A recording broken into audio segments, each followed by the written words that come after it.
ഒരു ഗൈനക്കോളജി ഡോക്ടറിന്റെ മുന്നിലേക്ക് എത്തിക്കഴിഞ്ഞാൽ ചോദിക്കാനായിട്ട് ഒരുപാട് ക്വസ്റ്റ്യൻസ് ഉണ്ട്. ബട്ട് ഇന്ന് ഞാൻ ഫോക്കസ് ചെയ്യാൻ വേണ്ടി പോണത് ഫൈബ്രോയിഡ് എന്ന ഈ ഒരു വാക്കിലാണ്. ഒരുപാട് സ്ത്രീകൾ ഫേസ് ചെയ്യുന്ന ഒരു ഇഷ്യൂ ആണ്. അപ്പോൾ ഇതിനെ കുറിച്ചിട്ടാണ് നമ്മൾ ഇന്ന് ഡിസ്കസ് ചെയ്യാൻ വേണ്ടി പോണത്. Welcome to Arogyam, myself Vincy. And എൻ്റെ കൂടെ ജോയിൻ ചെയ്തിട്ടുള്ളത് കണ്ണൂർ കിംസ് ശ്രീചന്ദ് ഹോസ്പിറ്റലിലെ ഗൈനക്കോളജിയിലെ എക്സ്പേർട്ട് ആയിട്ടുള്ള ഡോക്ടർ അനുശ്രീയാണ്. Doctor, welcome to the show. Thank you Vincy. ഇപ്പോൾ ഫൈബ്രോയിഡ് അതായത് ഗർഭാശയ മുഴ, ഇത് കേൾക്കണ സമയത്ത് നമ്മൾ ശരിക്കും ഇതിനെ ഭയങ്കര സീരിയസ് ആയിട്ട് എടുക്കേണ്ട ഒരു വിഷയമാണോ അതോ കുറച്ച് ലൈറ്റ് ആയിട്ട് നമുക്ക് എടുക്കാൻ പറ്റിയിട്ടുള്ള ഒരു സീനാണോ?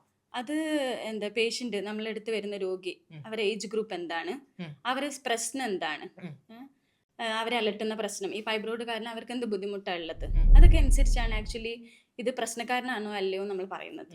ഒരു കാര്യം എന്ന് വെച്ച് കഴിഞ്ഞാൽ പലപ്പോഴും പേഷ്യന്റ് വേറെ വല്ല കാര്യത്തിനു വേണ്ടി ചെയ്യുന്ന ഒരു സ്കാനിൽ യൂട്രസ് സ്കാൻഡായി വരുമ്പോഴത്തേക്കും ഫൈബ്രോയിഡ് കാണുന്നതായിട്ട് പറയും. അപ്പോൾ അവർ ഒബ്വിയസ്ലി നമ്മളെടുത്ത് വരും. അങ്ങനെ വരുമ്പം അവരോട് നമ്മൾ ചോദിക്കും സിംറ്റംസ് ഉണ്ടോയെന്ന് ചോദിക്കും.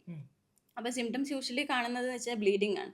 അതായത് സാധാരണ പീരീഡ്സിൽ ഉണ്ടാവുന്ന ബ്ലീഡിങ്ങിനേക്കാളും കൂടുതൽ ഹെവി മെൻസ്ട്രൽ ബ്ലീഡിങ് ഉണ്ടാവും ചില പേഷ്യൻസിന്. ചിലവർക്ക് ഈ ഇത് ഫൈബ്രോയിഡ് വളർന്നിട്ട് ചുറ്റുമുള്ള സ്ട്രക്ചേഴ്സായ റെക്റ്റം, മലസഞ്ചി, അതേപോലെ തന്നെ മൂത്രസഞ്ചി, ബ്ലാഡർ, ഇതൊക്കെ അമർന്ന് കഴിയുമ്പോഴത്തേക്കും വയറ്റിന്ന് പോകാൻ ബുദ്ധിമുട്ടുണ്ടാകാം. അതേപോലെ മൂത്രമൊഴിക്കാൻ ബുദ്ധിമുട്ട്, റിട്ടൻഷൻ ഓഫ് യൂറിൻ, അല്ലെങ്കിൽ അറിയാണ്ട് മൂത്രം പോകുന്ന പ്രശ്നം, ഇങ്ങനത്തെ പ്രശ്നങ്ങളൊക്കെ വന്നേക്കാം. അപ്പോൾ നമ്മൾ അസസ് ചെയ്യും ഈ പറഞ്ഞ പ്രശ്നങ്ങൾ എന്തെങ്കിലും ഉണ്ടോ എന്ന് നമ്മൾ ചോദിക്കും. അതേപോലെ ചിലവർക്ക് ഫൈബ്രോയിഡ് ഉണ്ടാകുമ്പോൾ കൺസീവ് ചെയ്യാൻ ബുദ്ധിമുട്ടുണ്ടാവും. സോ ഇങ്ങനെ എന്തെങ്കിലും പ്രശ്നങ്ങൾ ഉണ്ടെങ്കിൽ നമ്മളത് അസസ് ചെയ്യും. എന്നിട്ട് നമ്മളത് വേണ്ട രീതിയിൽ മാനേജ് ചെയ്യും. അല്ലാത്ത പക്ഷം വളരെ ചെറിയൊരു ഫൈബ്രോയിഡ്, അത് വേറെ രീതിയിലൊന്നും പേഷ്യന്റിനെ ബാധിക്കുന്നില്ല നല്ലതാണെങ്കിൽ ഇതൊരു ബെനൈൻ ലീഷനാണ്. എന്ന് വെച്ച് കഴിഞ്ഞാൽ പ്രശ്നമില്ലാത്ത ഒരു മുഴയാണ്. 99% സമയങ്ങളിലും അത് പ്രശ്നമൊന്നും ഉണ്ടാക്കില്ല. 1% ചാൻസ്, അല്ലെങ്കിൽ ലെസ് ദാൻ 1% ചാൻസ് മാത്രമേ ഉള്ളൂ ക്യാൻസറായി മാറാൻ എന്നുള്ളത്. അപ്പം അതുകൊണ്ട് നമ്മൾ ആ പേഷ്യന്റിനോട് റിയഷ്യൂർ ചെയ്യും, പേടിക്കാനൊന്നും ഇല്ല എന്ന് പറയും. പിന്നെ വേണമെങ്കിൽ നമുക്ക് ഇയർലി സ്കാൻ ചെയ്യാം, അത് വളരുന്നുണ്ടോ നോക്കാം. ബിക്കോസ് ഇത് എക്സ്ട്രീംലി ചെറിയ സൈസിൽ മാത്രമേ വളരുള്ളൂ, വളരെ സ്ലോ ഗ്രോയിങ് ആണ്. ഒരു വർഷത്തിൽ ചിലപ്പോൾ 0.5 to 1 സെന്റിമീറ്റർ മാത്രമേ വളർച്ച ഉണ്ടാവുള്ളൂ. അപ്പൊ അങ്ങനെ പേടിക്കേണ്ടതായിട്ട് വരില്ല. ഇപ്പൊ നമ്മള് ഫൈബ്രോയിഡിന്റെ എണ്ണം എടുത്ത് നോക്കുമ്പോൾ ഇത്ര എണ്ണം ഉണ്ടാവാൻ സാധ്യതയുണ്ട്, അല്ലെങ്കിൽ എന്തുമാത്രം വരെ അത് പോകാം അങ്ങനെയല്ലേ. അതായത് ഫൈബ്രോയിഡ് എന്ന് പറയുന്നത് ഗർഭാശയത്തിലെ ഒരു മുഴയാണ്. അത് ഈസ്ട്രജൻ ഡിപ്പെൻഡന്റ് ആയിട്ടുള്ള ഒരു ലീഷനാണ്. അപ്പം റീപ്രൊഡക്റ്റീവ് ഏജ് ഗ്രൂപ്പിലാണ് ഫൈബ്രോയിഡ് ഉണ്ടാവുക. കാരണം എല്ലാ മാസവും ഓവുലേറ്റ് ചെയ്യുമ്പം നമുക്ക് ഈസ്ട്രജൻ ഉണ്ടാകും. ഈസ്ട്രജൻ ഉണ്ടാകുമ്പോൾ ഒബ്വിയസ്ലി ഫൈബ്രോയിഡ് വരാനുള്ള സാധ്യത കൂടും. ഒരു 50 years ആകുമ്പോഴത്തേക്കും ഒരു 60 to 80% ആൾക്കാർക്കും ഫൈബ്രോയിഡ് വരാനുള്ള സാധ്യത ഉണ്ടായി കഴിഞ്ഞു. അപ്പോൾ ഫൈബ്രോയിഡ് ചിലവർക്ക് ഒരു ഫൈബ്രോയിഡ് ആയിരിക്കും, ചിലവർക്ക് മൾട്ടിപ്പിൾ ഫൈബ്രോയിഡ്സ് ആയിട്ട് പ്രസന്റ് ചെയ്യാം.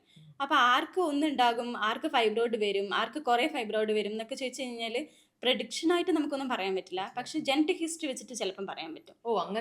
അങ്ങനെ വരാം. അതായത് ഒരു ലേഡിക്ക് അവരുടെ അമ്മയ്ക്ക് ഫൈബ്രോയിഡ് ഉണ്ട്, അല്ലെങ്കിൽ അവരുടെ സഹോദരിമാർക്ക് ഫൈബ്രോയിഡ് ഉണ്ട് എന്ന് പറയുമ്പോൾ ഒബ്വിയസ്ലി ജനറ്റിക് റിസ്ക് ആയി അവർക്ക് ഫൈബ്രോയിഡ് വരാനുള്ള ഒരു സാധ്യത ഉണ്ടെന്ന് നമുക്ക് പറഞ്ഞു കൊടുക്കാൻ പറ്റും. അതേപോലെ കുറച്ച് ഒബീസ് ആയിട്ടുള്ള ലേഡി, ഹൈപ്പർ ടെൻസീവ്, BP ഉള്ള, പ്രഷറുള്ള ലേഡീസ്, അവർക്കൊക്കെ നമുക്ക് പറയാൻ പറ്റും ഫൈബ്രോയിഡ് വരാനുള്ള ഒരു സാധ്യത ഉണ്ട്. അങ്ങനെ നമുക്ക് സാധ്യതയെ പറയാൻ പറ്റുള്ളൂ. അല്ലാത്ത പക്ഷെ എല്ലാ ലേഡീസും ഒരേപോലെ അറ്റ് റിസ്ക് ആണ്. ഒബീസിറ്റി എന്ന് പറയുന്ന സമയത്ത് ഇത് ഫുഡുമായിട്ടും കൂടെ ബന്ധമുണ്ട്. കാർബോഹൈഡ്രേറ്റ് ഒക്കെ കുറച്ച് കഴിഞ്ഞാല് ലോ കാർബ് ഫുഡ് എടുക്കുന്ന പേഷ്യൻസിന് നമുക്ക് അഡ്വൈസ് ചെയ്യാം അവരോട്, ഇങ്ങനെ റിസ്ക് ഉള്ളവരോട് അങ്ങനെ ചെയ്തു കഴിഞ്ഞാൽ ഫൈബ്രോയിഡ് വളരാനുള്ള ഇത് നമ്മൾ കുറച്ച് ലോ റിസ്ക് ആക്കുകയാണെന്ന് പറഞ്ഞു കൊടുക്കാൻ പറ്റും. ഇത് എക്സസൈസിന് എന്തെങ്കിലും ബന്ധമുണ്ടോ? എക്സസൈസും വെയിറ്റ് ലോസ് വരുമല്ലോ, അങ്ങനെ ഒരു റോൾ ഉണ്ടാകാം. അല്ലാത്ത പക്ഷം ഫൈബ്രോയിഡ് വളർന്നുകൊണ്ടേയിരിക്കും. ബിക്കോസ് നമ്മൾ മെൻസ്ട്രേറ്റിംഗ് ആവുമ്പം, നമ്മൾ റീപ്രൊഡക്റ്റീവ് ഏജിലാവുമ്പം ഈസ്ട്രജൻ ഡിപ്പെൻഡന്റ് ആയതുകൊണ്ട് തന്നെ ഫൈബ്രോയിഡ് ഉണ്ടായിക്കൊണ്ടേയിരിക്കും. പിന്നെ വേറൊരു ഡൗട്ട് വരാന്ന് വെച്ചാൽ ഇതൊരു മുഴയാണല്ലോ എന്തൊക്കെ പറഞ്ഞു, അപ്പൊ ഇത് വളർന്നുകൊണ്ടിരിക്കുന്നു എന്ന് പറഞ്ഞു, ഇത് പൊട്ടിപ്പോവാൻ അല്ലെങ്കിൽ ഇത് പൊട്ടുക അങ്ങനത്തെ സാധ്യത? അങ്ങനത്തെ സാധ്യത വളരെ എക്സ്ട്രീംലി റെയർ ആണ്. കാര്യം എന്താ വെച്ച് കഴിഞ്ഞാല് ഗർഭപാത്രത്തിന്റെ അകത്തുനിന്ന് അതിന്റെ മസിലിൽ നിന്ന് ഉണ്ടാകുന്ന ഒരു മുഴയാണ്.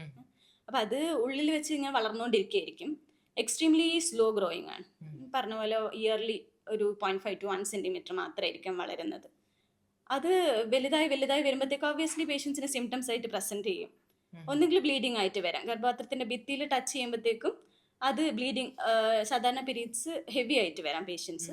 അതേപോലെ ബാക്കി സ്ട്രക്ചേഴ്സിനെ അമർത്തുമ്പോൾ ഉള്ള ഫീച്ചേഴ്സ്, യൂറിനറി ഡിഫിക്കൽട്ടി, അതേപോലെ തന്നെ വയറ്റിന്ന് പോകാനുള്ള ബുദ്ധിമുട്ട് അങ്ങനെ പ്രസന്റ് ചെയ്യാം. ബാക്കി സ്ട്രക്ചേഴ്സിനെ അമർത്തുമ്പോൾ ചിലപ്പോൾ ലോ അബ്ഡമിനൽ പെയിൻ ആയിട്ട് പ്രസന്റ് ചെയ്യാം. അപ്പൊ അങ്ങനെയൊക്കെ വരുമ്പോഴാണ് നമ്മൾ അഡ്രസ് ചെയ്യേണ്ടതായിട്ട് ചെയ്യേണ്ടത്. വരുന്നത്. അപ്പൊ വൺസ് നമ്മളത് അഡ്രസ് ചെയ്ത് ഇതിന്റെ ട്രീറ്റ്മെന്റ് എന്താണ്? നേരെ ട്രീറ്റ്മെന്റ് സർജറി ആണോ? അല്ലല്ലോ, ഒരിക്കലല്ല. ഇതും ഈ പറഞ്ഞ പോലെ നമ്മൾ പേഷ്യന്റ് ഏജ് അസസ് ചെയ്യും. ഇത് റീപ്രൊഡക്റ്റീവ് ഏജ് ഗ്രൂപ്പുള്ള പേഷ്യന്റ് ആണോ, അതും മെനോപോസ് അറ്റൈൻ ചെയ്യാൻ പോകുന്ന പേഷ്യന്റ് ആണോ, ഏത് രീതിയിൽ ഏജ് ഗ്രൂപ്പ് നമ്മൾ ഫസ്റ്റ് അസസ് ചെയ്യും.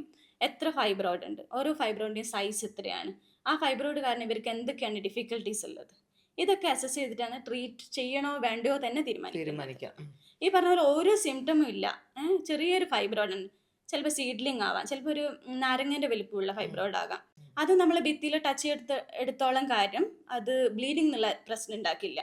യൂഷ്വൽ മെൻസ്ട്രൽ പീരീഡ്സ് തന്നെ ആയിരിക്കും അവർക്ക്. അതേപോലെ ബാക്കി സ്ട്രക്ചേഴ്സിനൊന്നും അമർത്താനും മാത്രം വലുതായിട്ടും ഇല്ല. അങ്ങനെ വരുമ്പോൾ നമുക്ക് അവർക്ക് ഇയർലി ഫോളോ അപ്പ് മതി. വളരുന്നുണ്ടോ നോക്കാം. അല്ല, അവർക്ക് ഭയങ്കരമായ സിംറ്റംസ് ഉണ്ട്, ഇൻഫെർട്ടിലിറ്റി ആണ് സിംറ്റംസ് എന്നാണെങ്കിൽ അത് ഇംപ്ലാന്റേഷനെ പ്രിവെന്റ് ചെയ്യുന്ന രീതിയിൽ, എന്നുവെച്ചാൽ ഗർഭാപാത്രത്തിന്റെ അകത്ത് എംബ്രിയോ ഇംപ്ലാന്റ് ആവണല്ലോ, അത് ഇംപ്ലാന്റ് ചെയ്യാൻ പറ്റാത്ത രീതിയിൽ ഒബ്സ്ട്രക്ട് ചെയ്ത് നിൽക്കുന്ന ഒരു ഫൈബ്രോയിഡ് ആണെങ്കിൽ ചിലപ്പോൾ നീക്കം ചെയ്യേണ്ടി വരും ഫോർ കൺസീവ് ചെയ്യാൻ വേണ്ടിയിട്ട്. ഇനി അതല്ല ബ്ലീഡിങ് പ്രശ്നം അല്ലെങ്കിൽ ഈ പറഞ്ഞ ഒബ്സ്ട്രക്ഷൻ ഫീച്ചേഴ്സ് ഉണ്ട് എന്നാണെങ്കിൽ നമുക്ക് ഏജ് അനുസരിച്ച് മെഡിക്കൽ മാനേജ്മെന്റ്, ഹോർമോൺ തെറാപ്പിയാണ് മെഡിക്കൽ മാനേജ്മെന്റ് കൊടുക്കാൻ പറ്റും. മെഡിക്കൽ മാനേജ്മെന്റ് കൊടുക്കുമ്പോഴും ആലോചിക്കേണ്ട ഒരു കാര്യം എന്ന് വെച്ച് കഴിഞ്ഞാൽ ഫൈബ്രോയിഡ് കാര്യമായി ചുരുങ്ങില്ല, നമുക്കത് വളരുന്നതിൽ നിന്ന് തടയാൻ പറ്റും. കാര്യമായൊരു ചുരുക്കമൊന്നും ഉണ്ടാകാൻ പോണില്ല. അപ്പൊ മെഡിക്കൽ മാനേജ്മെന്റ് ആർക്കും ഉപകാരപ്പെടാന്ന് വെച്ചാൽ മെനോപോസ് അറ്റൈൻ ചെയ്യാൻ പോയൊരു ലേഡി ആണെങ്കിൽ അവർക്ക് വലിയ കാര്യമായ സിംറ്റം ഇല്ല എന്നാണെങ്കിൽ നമുക്ക് മെഡിക്കൽ മാനേജ്മെന്റ് കൊടുക്കാം. ബിക്കോസ് ഇൻ 1 or 2 years അവർ മെനോപോസ് അറ്റൈൻ ചെയ്യുമ്പോൾ താനെ ഈസ്ട്രജൻ നിന്നു, അപ്പൊ fibroid will not grow further. അപ്പം ബ്ലീഡിംഗ് സിംറ്റം മാത്രമേ ഉള്ളൂ എന്നാണെങ്കിൽ നമുക്ക് അങ്ങനെ ചെയ്യാം. ഒബ്സ്ട്രക്ഷൻ സിംറ്റം ആണെങ്കിൽ ഒബ്വിയസ്ലി നമ്മൾ സർജറി ചെയ്ത് നീക്കം ചെയ്യേണ്ടി വരും. ഇനി സർജറി തന്നെ നമുക്ക് ഫൈബ്രോയിഡ് മാത്രം എടുക്കാം, ഗർഭപാത്രം റീറ്റെയിൻ ചെയ്യാനായിട്ട് പറ്റും. പക്ഷേ എന്താ കാര്യം എന്ന് വെച്ച് കഴിഞ്ഞാല് അഗൈൻ ഫൈബ്രോയിഡ് വരാനുള്ള സാധ്യതയുണ്ട്. വന്നുകൂടായില്ല. കാരണം എന്താ വെച്ച് കഴിഞ്ഞാൽ അഗൈൻ ഈസ്ട്രജൻ ഡിപ്പെൻഡന്റ് ആയിട്ടുള്ള ഒരു ഫൈബ്രോയിഡ് എന്ന് പറയുന്നത് ഒരു ഈസ്ട്രജൻ ഡിപ്പെൻഡന്റ് ആയിട്ടുള്ള ലീഷനാണ്. അപ്പൊ അഗൈൻ ഗർഭപാത്രം ഉള്ളിടത്തോളം കാലം ആ പേഷ്യന്റ് മെൻസ്ട്രേറ്റിംഗ് ഈസ്ട്രജൻ ഉള്ളിടത്തോളം കാലം ഇറ്റ് വിൽ ഗ്രോ. പിന്നെ നമുക്ക് പറയാൻ പറ്റും മെനോപോസ് അറ്റൈൻ ചെയ്ത് കഴിഞ്ഞാൽ ഫർദർ ഓവുലേറ്റ് ചെയ്യില്ല പേഷ്യന്റ്. ഗർഭപാത്രം അവിടെ ഉണ്ടാകും, ഉണ്ടായിരുന്ന മുഴ അവിടെ ഉണ്ടാവും, ഫർദർ അത് ഗ്രോ ചെയ്യില്ല. അത് സർജറി അല്ലാതെ ഇതിന്റെ ട്രീറ്റ്മെന്റ് എന്ന് പറഞ്ഞാൽ ഇതിന് മെഡിസിൻ ഇത് എങ്ങനെയാ എന്താ ചെയ്യാ? മെഡിക്കൽ തന്നെ നമ്മൾ ടാബ്ലറ്റ് കഴിക്കാൻ കൊടുക്കും, അല്ലെങ്കിൽ ഇഞ്ചക്ഷൻ രൂപത്തിൽ കൊടുക്കാൻ പറ്റും. അത് കുറെ നാള് അത് എങ്ങനെയാണ്, എത്ര നാൾ? കുറെ നാള് നമുക്കൊരു 6 to 1 year എല്ലാം കൊടുക്കാനായിട്ട് പറ്റും. പിന്നെ നമ്മൾ റീഅസസ് ചെയ്യും, അത് നിർത്തുമ്പോഴത്തേക്കും പേഷ്യന്റ് വീണ്ടും ഈ പറഞ്ഞ പ്രശ്നങ്ങളെല്ലാം വീണ്ടും വരുന്നുണ്ടോ, അല്ലെങ്കിൽ എങ്ങനെയുണ്ട് അവരുടെ ലൈഫ് ക്വാളിറ്റി എങ്ങനെയാണ്. ചിലവർക്ക് വല്ലാണ്ട് ബ്ലീഡിങ് വന്ന് അനീമിയ വന്നിട്ട് മൾട്ടിപ്പിൾ ബ്ലഡ് ട്രാൻസ്ഫ്യൂഷൻ വേണ്ടി വരും. അപ്പൊ അവരുടെ ലൈഫ് ക്വാളിറ്റിനെ വല്ലാത്ത രീതിയിൽ അത് ബാധിക്കും. അപ്പൊ അങ്ങനെ വരുമ്പോൾ പേഷ്യൻസിനെ ഇങ്ങോട്ടേക്ക് പറയും യൂട്രസ് എടുക്കുന്നതിനെ കുറിച്ച്. അപ്പൊ നമ്മൾ അതെല്ലാം അസസ് ചെയ്തിട്ടാ ചെയ്യാം. ഇപ്പൊ ഫൈബ്രോയിഡ് എന്നുള്ള ഒരു പ്രശ്നം ഉള്ളതുകൊണ്ട് തന്നെ കൺസീവ് ചെയ്യാൻ ബുദ്ധിമുട്ടുണ്ടാവും കേട്ടിട്ടുണ്ട്. അതേപോലെ ഇതുണ്ടെങ്കിലും കൺസീവ് ആവുന്ന ആളുകളുണ്ട്. അതെ. അപ്പൊ ഇത് രണ്ടും എങ്ങനെയാണ്? ഇത് ഇതാ ഞാൻ പറഞ്ഞത്, ഫൈബ്രോയിഡ് എപ്പോഴാണ് ഇംപ്ലാന്റേഷനെ ബാധിക്കാൻ പോകുന്നത് ആ സമയത്തായിരിക്കാം കൺസീവ് ചെയ്യാൻ ഒരു ബുദ്ധിമുട്ട് കാണിക്കാം. അതുകൊണ്ട് തന്നെ പേഷ്യന്റ് നമ്മളെടുത്ത് വരിക ഇൻഫെർട്ടിലിറ്റി, അതായത് കൺസീവ് ചെയ്യുന്നില്ല എന്ന് പറഞ്ഞിട്ട് ബാക്കി പാരാമീറ്റേഴ്സ് എല്ലാം നോക്കി എല്ലാത്തിനും പ്രശ്നമില്ല, പക്ഷെ ഇങ്ങനെ ഒരു ഫൈബ്രോയിഡ് ഉണ്ട്, ഇത് എൻഡോമെട്രിയത്തിനെ ബൾജ് ചെയ്ത് നിൽക്കുകയാണ്, അപ്പൊ ഇംപ്ലാന്റേഷൻ പറ്റുന്നുണ്ടാവില്ല എന്ന് മനസ്സിലാക്കിയിട്ട് നമുക്കത് റിമൂവ് ചെയ്ത് കൊടുക്കാനായിട്ട് പറ്റും. മയോമെക്ടമി എന്ന് പറയും അതിന്. അത് നമുക്ക് ലാപ്രോസ്കോപ്പിക്കലി കീഹോൾ ആയിട്ട് ചെയ്യാം, ഓപ്പൺ ആയിട്ട് ചെയ്യാം. അപ്പൊ അത് റിമൂവ് ചെയ്ത് കഴിഞ്ഞാൽ മീൻസ് പെട്ടെന്ന് തന്നെ കൺസീവ് ചെയ്യാൻ പറയണം. അപ്പം കുറച്ച് നാൾ കഴിഞ്ഞിട്ട് നമ്മൾ കൺസീവ് ചെയ്യാൻ പറയും. കൺസീവ് ആയി കഴിഞ്ഞാല് പിന്നെ കുഴപ്പമില്ല, ആ പേഷ്യന്റ് അത് അങ്ങനെ കഴിഞ്ഞു. ഇനി അതല്ല, സപ്പോസ് ഒരു ഫൈബ്രോയിഡ് ഉണ്ടായിരുന്നു പക്ഷെ അത് ഭിത്തിയിലല്ല, അപ്പൊ അത് കൺസീവ് ചെയ്യാൻ അവർക്ക് ബുദ്ധിമുട്ടുണ്ടായില്ല, ആൻഡ് ഷീ ഗോട്ട് പ്രഗ്നന്റ്. അവർ പ്രഗ്നന്റ് ആയി ഇരിക്കുമ്പോൾ ഭാവിയിൽ മുന്നോട്ടേക്ക് പോകുമ്പോഴത്തേക്ക് വന്നേക്കാവുന്ന ഒരു കാര്യം എന്ന് വെച്ച് കഴിഞ്ഞാൽ ഫൈബ്രോയിഡ് കാരണം ചിലപ്പം പെയിൻ വരാം പ്രഗ്നൻസിയിൽ. റെഡ് ഡീജനറേഷൻ ഓഫ് ഫൈബ്രോയിഡ് എന്ന് പറയും അതിനെ. ചില ആൾക്കാർക്ക് അങ്ങനെ വന്നേക്കാം. അങ്ങനെ വന്നാലേ നമ്മൾ കൺസർവേറ്റീവ്ലി മാനേജ് ചെയ്യുള്ളൂ, അല്ലാണ്ട് സർജിക്കൽ മാനേജ്മെന്റ് ഇല്ല പ്രഗ്നൻസിയിൽ. യൂഷ്വലി പ്രശ്നമൊന്നും ഇല്ലാണ്ട് പ്രഗ്നൻസി അങ്ങോട്ടേക്ക് പോകും. ഇപ്പൊ ഇത് വരാതിരിക്കാനായിട്ട് നമുക്ക് എന്തെങ്കിലും പ്രിക്കോഷൻ എടുക്കാൻ പറ്റുമോ? ഈ ഫൈബ്രോയിഡ് ഈ സംഭവം ഇല്ലാതിരിക്കാൻ വേണ്ടി നമുക്ക് അങ്ങനെ അതാ പറഞ്ഞ അങ്ങനെ നമുക്ക് ചെയ്യാൻ പറ്റില്ല. നമുക്ക് പ്രെഡിക്റ്റ് ചെയ്യാൻ പറ്റും ഒരു കുറച്ചൊക്കെ ജനറ്റിക് ഹിസ്റ്ററി ഉള്ളവർക്ക്. പിന്നെ നമുക്ക് ലോ കാർബ് ഫുഡ് എടുക്കാനായിട്ട് പറയാം, എക്സസൈസ്, ഗുഡ് ലൈഫ് സ്റ്റൈല് ഒക്കെ അഡ്വൈസ് ചെയ്യാം. ഇത് മാറും എന്ന് വെച്ചാൽ ഇങ്ങനെ പ്രശ്നക്കാരനല്ലാത്തൊരു മുഴയാണിത്. അപ്പൊ അത് തന്നെ വലിയൊരു ആശ്വാസമാണ്. പിന്നെ നമുക്ക് മെഡിക്കലി മാനേജ് ചെയ്യാം, സർജിക്കലി മാനേജ് ചെയ്യാം, depending on the age of the patient, compliance of the patient and need of the patient. ഇപ്പൊ ഗൈനക്കോളജിയിൽ വരുന്ന കൂടുതൽ കേസുകൾ ഒരു ദിവസത്തിൽ കൂടുതലും അതെ അതെ, മെജോറിറ്റിയും ഇങ്ങനത്തെ പ്രശ്നം കൊണ്ടായിരിക്കും. ഫൈബ്രോയിഡ് ആൻഡ് ഫൈബ്രോയിഡ് ഉണ്ടായിരിക്കും. ഫൈബ്രോയിഡ് കൊണ്ടുള്ള കൂടുതൽ പ്രശ്നം ബ്ലീഡിങ് ആണ്. ബ്ലീഡിങ് ആ, പീരീഡ്സിന്റെ ടൈമിൽ വല്ലാണ്ടധികം ബ്ലീഡ് ചെയ്യുന്നു, അവരുടെ ലൈഫ് ക്വാളിറ്റി വല്ലാണ്ട് മോശമാവുന്നു, ചിലവർ അനീമിയയിൽ എത്തുന്നു. ഇങ്ങനത്തെ ഒക്കെ പ്രശ്നം കൊണ്ടാണ് മിക്കവാറും വരിക ഇത് ഫൈബ്രോയിഡ്. ഹോർമോണുമായിട്ട് എന്തെങ്കിലും കണക്ഷൻസ് ഉണ്ടോ?